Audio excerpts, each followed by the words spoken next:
Pernahkah kalian mendengar tentang armada hantu?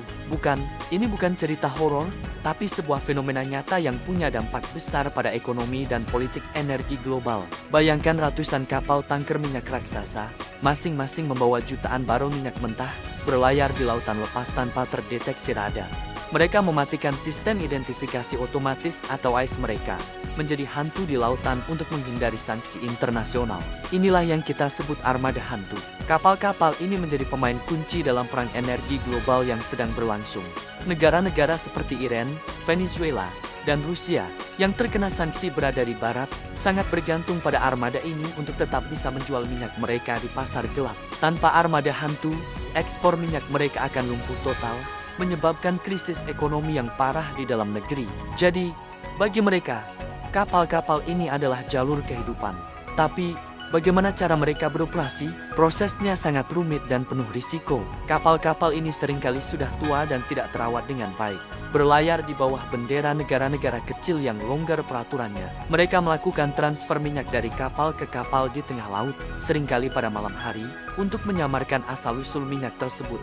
Dokumen pengiriman dipalsukan, nama kapal diganti, dan jejak digital dihapus. Ini adalah operasi bayangan berskala masif yang melibatkan jaringan pialang, perusahaan cangkang, dan pelabuhan-pelabuhan tertentu di seluruh dunia. Keberadaan armada hantu ini menciptakan distorsi besar di pasar minyak global.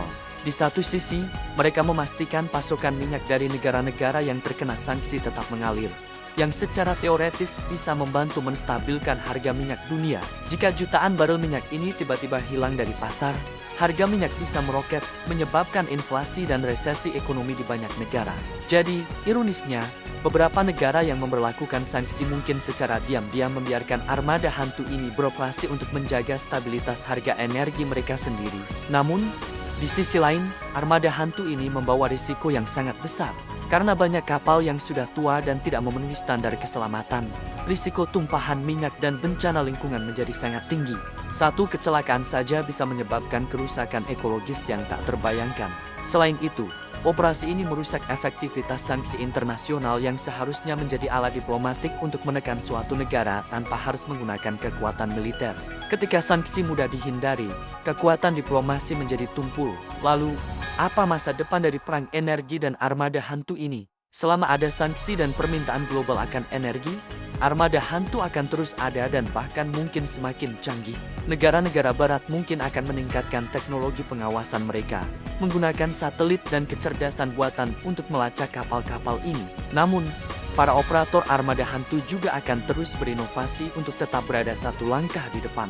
Ini adalah permainan kucing dan tikus yang tak berujung di lautan lepas. Perang energi ini menunjukkan betapa kompleksnya geopolitik dunia modern.